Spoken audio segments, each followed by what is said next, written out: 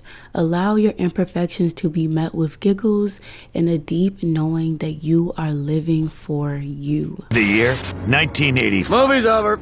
Watch the next one. Oh, I'm tired of watching movies. Do you want to play a game? Sure. I spy with my little eye someone who needs to shut the hell up. Is it me? It's always you. And now I want to invite a lovely woman who's also a great kisser, by the way, to share some tips for any baby gays that may feel intimidated by the dating world. She's very nervous, by the way, so be nice. Can I play Minecraft while I do this? Yeah, that's fine. All right. Do not be afraid to make the first move with someone. Oftentimes, baby gays feel that because they're not as experienced, they can't be the one to say hey first, give a little flirtatious smile, a little look, but get over that. Throw that out the window, because you will never know if you do not try.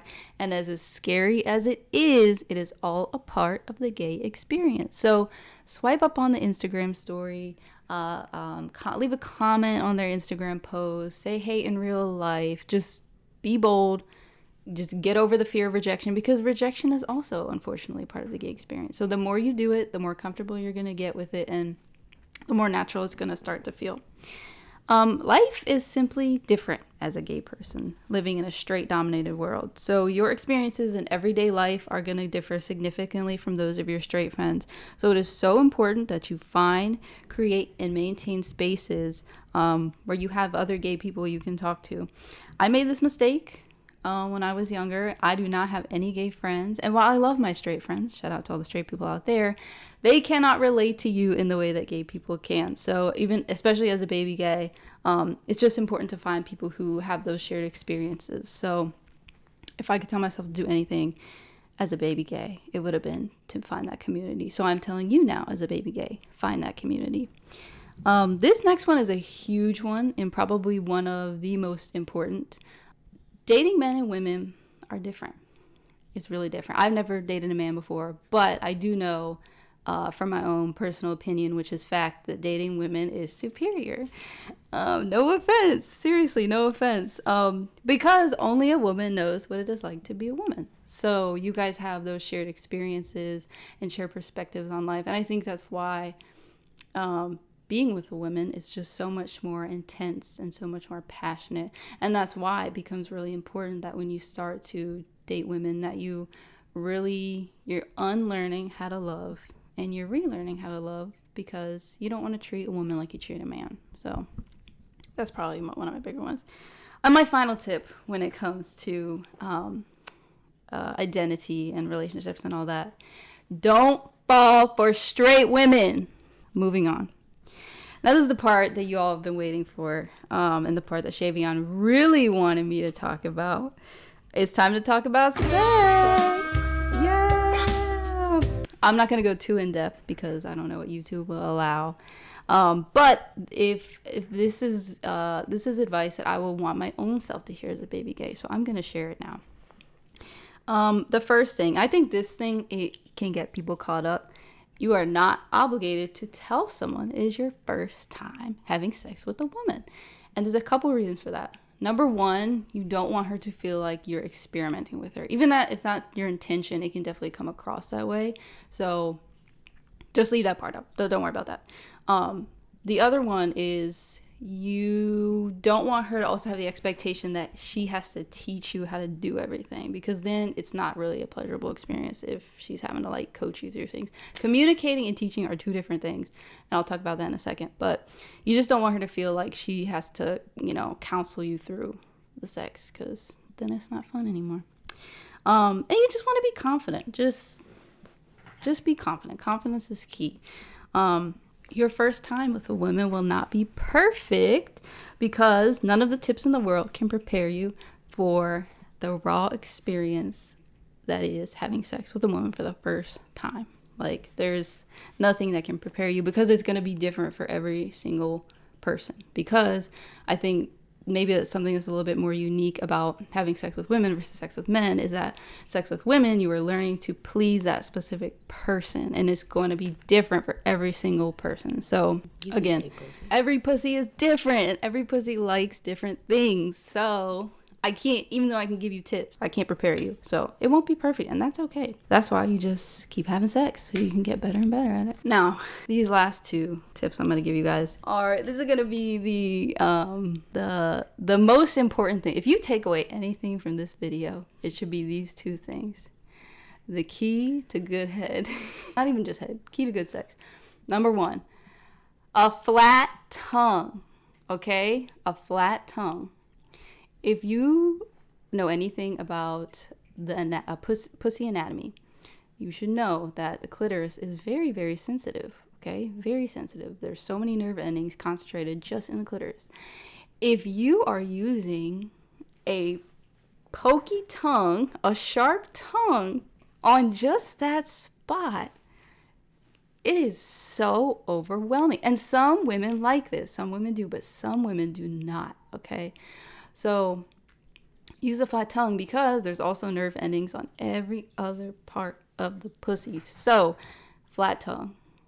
It's like you're licking an ice cream cone. If you learn anything from this video, it is pretend like you were licking an ice cream cone, okay? When you're down there. And it'll all make sense when you're down there. Just lick the ice cream cone. Lick the ice cream cone, okay? And the next one, this is big, is as tempting as it is to rush into focusing on the clit, building tension is going to be your key to good sex. Make her crave it. Make her desire it. Okay, don't go straight for the clit. Play around. Experiment. Kiss her. Touch her. But don't focus on the clit until you I can't. Oh God. I don't have any more tips, you guys. I'm done being the voice of reason. It's exhausting. I gotta take an angry nap. Yeah, y'all, I just hate how restrictive things like religion has made sexuality, and the society that we live in at large just does not encourage expression. Like, literally, a lot of people within the community are under attack right now, and it's something that a lot of bi people can't relate to, like trans rights being taken away. Not even just their rights, but their health is in danger. Like, literally, when I was in South Africa, I was crying my fucking eyes out because a trans doctor was talking about how she can't even give care to her patients because Trump has literally taken away like all funding. As a bi person, I think just educating yourself on the experiences from other people in the community and how it shapes their everyday lives. I think it's so crazy that even if we stay within the bi world and just shift the focus to bi men, how different of an experience they have. They're invalidated by women on their sexuality, but most of the time it's not out of protection and just complete homophobia and disgust that a lot of women have with bi men. So I think as bi women, us just being aware of the privilege that we do have and staying educated so that we can be a working part of the community. But yeah, validate yourself, get out there, explore, date women, be yourself completely.